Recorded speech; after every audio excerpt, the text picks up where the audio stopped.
Amsal 24. Jangan iri kepada orang jahat. Jangan ingin bergaul dengan mereka. Karena hati mereka memikirkan penindasan dan bibir mereka membicarakan bencana.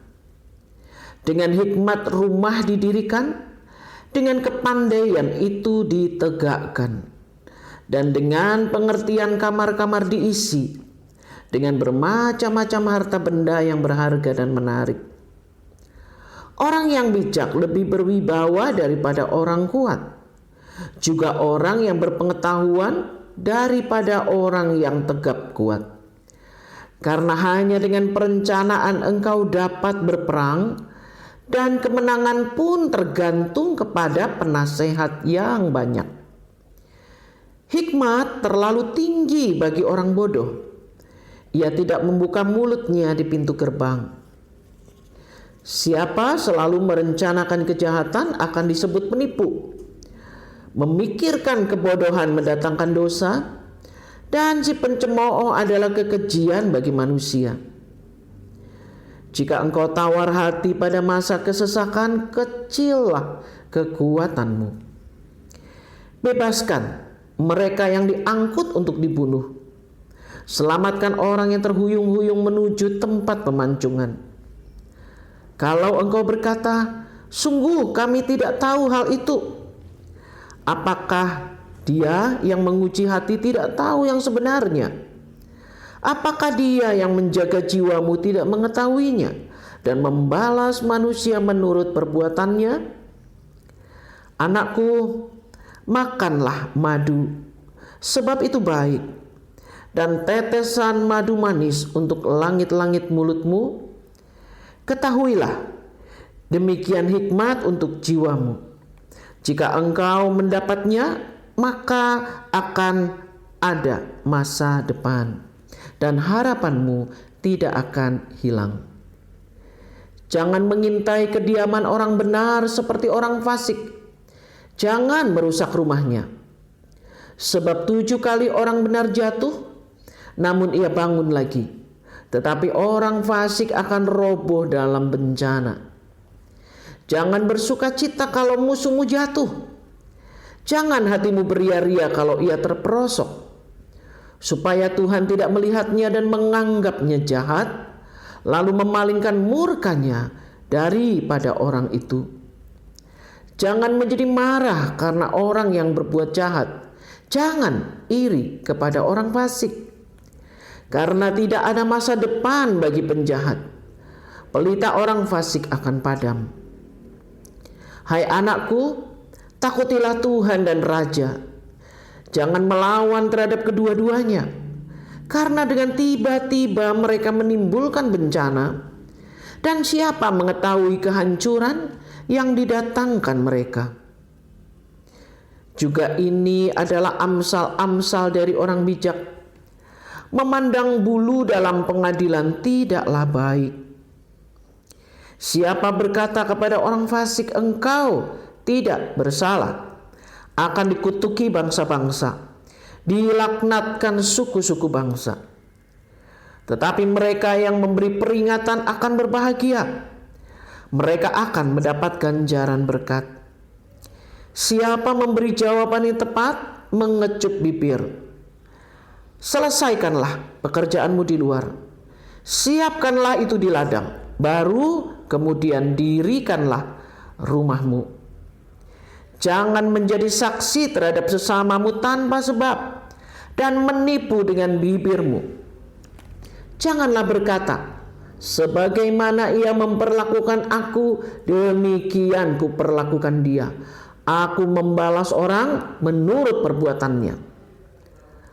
Aku melalui ladang seorang pemalas dan kebun anggur orang yang tidak berakal budi.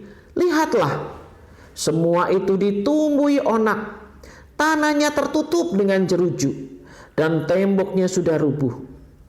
Aku memandangnya, aku memperhatikannya. Aku melihatnya dan menarik suatu pelajaran. Tidur sebentar lagi, mengantuk sebentar lagi, melipat tangan sebentar lagi untuk tinggal berbaring. Maka datanglah kemiskinan seperti seorang penyerbu, dan kekurangan seperti orang yang bersenjata.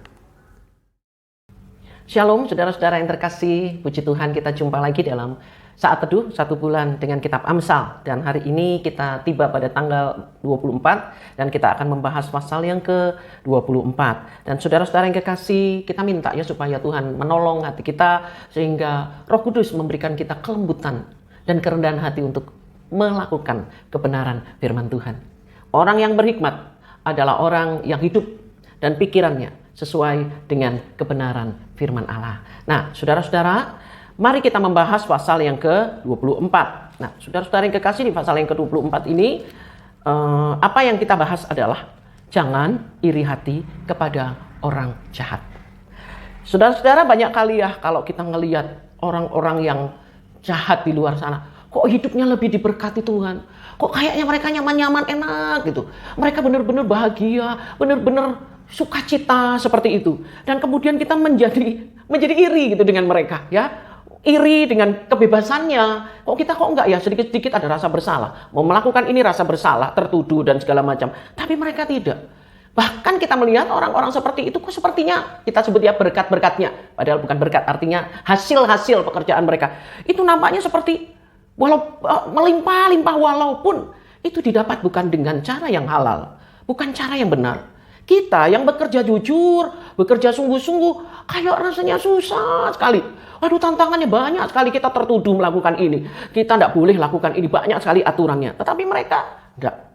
Mereka berjalan terus. Bahkan lingkungan-lingkungan mereka ya nampaknya lingkungan yang membuat kita iri. Karena ketawa mereka bisa hingar-bingar. Suasana kehidupan mereka yang penuh dengan hal-hal yang menggembirakan.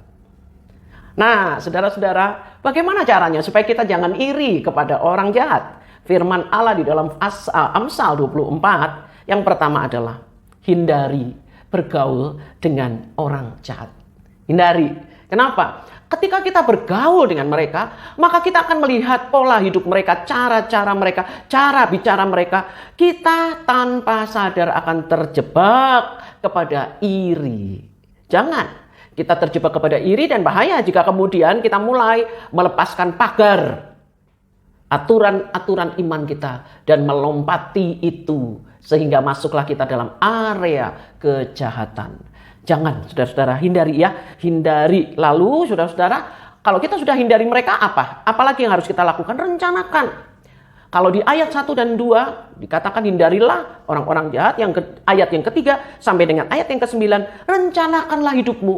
Bekerjalah dengan rajin. Selesaikan pekerjaanmu, bangunlah rumahmu, rencanakan hidupmu, rencanakan masa depanmu, hubungan-hubunganmu. Jangan sibuk untuk melihat orang jahat yang berhasil, tetapi rencanakanlah hidupmu dan minta berkat Tuhan setelah kita merencanakan segala sesuatunya. Ya, ketika kita merencanakan itu, tumpang tangan Tuhan, ini rencana kami, berkatilah rencana kami, berkati pekerjaan kami Tuhan. Tuhan akan memberkati rencana kita daripada kita sibuk memperhatikan orang jahat dan kemudian iri dengan mereka. Lalu yang ketiga, dari ayat 11 sampai ayat yang ke-12, saudara-saudara, sampai ayat yang ke-16 ya. Siapkan hati kita untuk masa kesusahan. Kadang-kadang kita melihat orang-orang yang berhasil, orang-orang yang jahat seperti itu yang berhasil, kok kayaknya gak pernah hidup susah ya. Mereka punya kesusahan. Mereka punya kesusahannya. Hanya mereka tidak menunjukkan itu. Kita punya kesusahannya dan Tuhan berkata apa? Siapkan hati kita menghadapi masa susah. Jangan inginnya seneng terus. Siapkan hati kita di masa susah. Karena kesusahan itu akan selalu ada, saudara-saudara, dalam kehidupan manusia. Jangan tawar hati.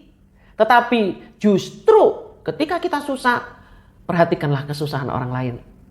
Perhatikanlah mereka yang lemah. Perhatikan mereka yang tidak berdaya. Ketika kita menguatkan mereka, ketika kita memperhatikan dan berbuat baik kepada mereka, justru di saat kita susah, Allah memberkati kita. Tuhan membalas kebaikan kita. Walaupun ketika kita berbuat seperti itu, jangan kita nuntut sama Tuhan, ya Tuhan berkatilah saya karena saya sudah berbuat baik kepada orang yang lemah. Bukan, itu menjadi satu gaya hidup. Gaya hidup untuk menjadi penolong, gaya hidup yang selalu memberikan kekuatan bagi orang lain. Kita dipanggil untuk itu, saudara-saudara, berbuat baik. Jadi perbesar hatimu, ya. Perbesar hati kita supaya kita bisa menjadi seorang yang kuat. Bahkan Tuhan berkata loh di dalam ayat 16. Orang-orang benar itu 7 kali jatuh, dia bangkit lagi. Tetapi orang-orang fasik sekali jatuh habis. Nah, luar biasa. Kenapa? Karena kita terlatih di masa kesukaran, terlatih di masa kesusahan. Jadi Tuhan berkata orang benar 7 kali jatuh, dia akan bangkit lagi. Ayo saudara-saudara, bangkit lagi di masa susah seperti ini. Jangan khawatir, karena Tuhan pasti memberikan kita kekuatan. Jangan lihat, jangan iri sama orang jahat ya. Kemudian yang keempat, peliharalah hati yang mengasihi bahkan terhadap musuh. Ya, pelihara hatimu tetap mengasihi musuh, kasihi saudara-saudara. Jangan doa santet. Doa santet itu nyukurin kalau dia jatuh. Wah, puji Tuhan. Allah membela saya loh. Jatuh loh dia loh. Bangkrut usahanya. Itulah makanya Tuhan bela saya kan. Itu dia tuh orang dulu jahat sih. Makanya sekarang bangkrut. Sekarang dia dibangkrutin sama Tuhan. Itu namanya doa santet, saudara-saudara. Tuhan gak pernah begitu. Tuhan gak pernah membalas dendam dengan cara seperti itu. Ya, Tuhan tidak pernah menunjukkan pembelaan dengan cara begitu. Bukan cara kerja Tuhan seperti itu. Tuhan membela kita. Tuhan mengangkat kita dari kesulitan, itulah pembelaan. Tuhan melepaskan kita dari jerat kejahatan, itulah pembelaan Tuhan. Jadi ketika musuh kita mengalami masalah-masalah sulit, jangan nyukur-nyukurin, syukur loh Tuhan bela saya. Jangan ya, jangan merendahkan Tuhan kita dengan kata-kata Tuhan bela saya. Dengan membuat orang itu sakit, dengan membuat orang itu bangkrut, dengan membuat itu cerai, orang itu cerai dengan pasangannya. Tuhan bela saya, ya lihat orang itu sekarang hidupnya miskin. Jangan merendahkan Allah kita. Karena Allah kita tidak pernah bekerja dengan cara-cara yang sedemikian rendah. Dia sangat mulia. Cara pembelaannya ketika dia membela kita, kadang-kadang Tuhan membawa kita tidak melihat apa yang Tuhan kerjakan untuk orang tersebut yang memusuhi kita. Karena Tuhan mau kita fokus kepada kita dan Tuhan, bukan kepada mereka. Jadi jangan doa santet. Dan jangan membalas dendam ya. Tetapi biarlah hati kita penuh dengan kasih. Jangan beria-ria terhadap kejahatan dari musuh kita. Lihatlah itu Tuhan yang mengerjakan. Jangan itu spirit yang membalas dendam. Allah kita tidak pernah bekerja demikian. Pelihara hati yang mengasihi Tuhan. Jadi saudara-saudara lihat ya. Kalau kita melihat orang berhasil. Kalau kita melihat orang yang sukses tetapi orang jahat. Jangan iri dengan mereka. Jadi bagaimana? Rencanakanlah hidupmu. Rencanakanlah dengan baik-baik kehidupanmu. Hindari bergaul dengan mereka. Hindari. Setelah hindari mereka, hidup dengan bergaul dengan mereka, hindari. Kemudian rencanakanlah hidupmu. Dan setelah itu perbesar hati kita. Siap ketika kita menghadapi masa susah. Dan kemudian keempat, peliharalah hati yang mengasihi. Jangan pakai doa santet dan jangan suka nyukur-nyukurin orang ya. Jangan suka bersuka cita karena kejatuhan orang, beria-ria karena kemalangan orang. Tidak. Allah kita tidak pernah menginginkan anak-anaknya memiliki sikap yang demikian karena itu bukan sikap yang terpuji, bukan sikapnya Allah kita. Jadi saudara-saudara, puji Tuhan, hari ini pada tanggal 24 pasal 24 nasihat kita. Jangan iri hati kepada orang yang jahat. Ya. Hindari bergaul dengan mereka. Rencanakan hidupmu, perbesar hatimu untuk siap menghadapi kesusahan. Dan kemudian peliharalah hati yang mengasihi. Mari kita berdoa. Bapa di dalam surga, di dalam nama Tuhan Yesus, terima kasih Bapa buat tanggal ini, yaitu tanggal 24. Dan kami membahas Amsal pasal 24. Terima kasih Tuhan karena Engkau memberikan kepada kami peringatan. Agar mata kami tidak tertuju kepada kesuksesan orang jahat. Lalu hati kami dipenuhi dengan iri karena keberhasilan mereka. Tuhan, berikan hati kami fokus hanya kepada Engkau. Hanya kepada Tuhan. Tolong kepada kami untuk bersikap dengan benar, mengambil keputusan untuk tidak terlibat dalam kehidupan orang-orang jahat. Kemudian kami merencanakan dengan benar, bekerja dengan baik, dan menyelesaikan pekerjaan kami, membangun rumah kami, merencanakan masa depan kami. Tuhan, Engkau memberkati semua rencana-rencana kami, niat kami di masa depan kami. Engkau sudah ada di situ dan sudah pasti menolong kami. Kami berdoa saat ini Tuhan, luaskan hati kami Bapa untuk kami mengasihi bahkan musuh-musuh kami. Tidak mensyukur-syukurin atau tidak menaikkan doa santet untuk mereka. Tuhan tolong pada kami untuk berdoa dengan cara yang benar. Engkau adalah Allah yang mulia, maka kemuliaan itu terpancar juga melalui kehidupan kami ketika kami mengasihi orang-orang yang menjadi musuh kami.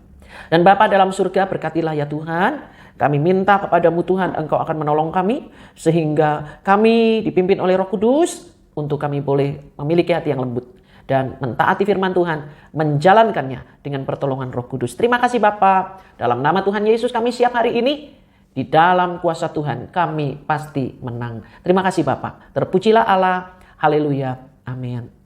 Puji Tuhan saudara-saudara, Tuhan Yesus memberkati dan Roh Kudus pasti menolong.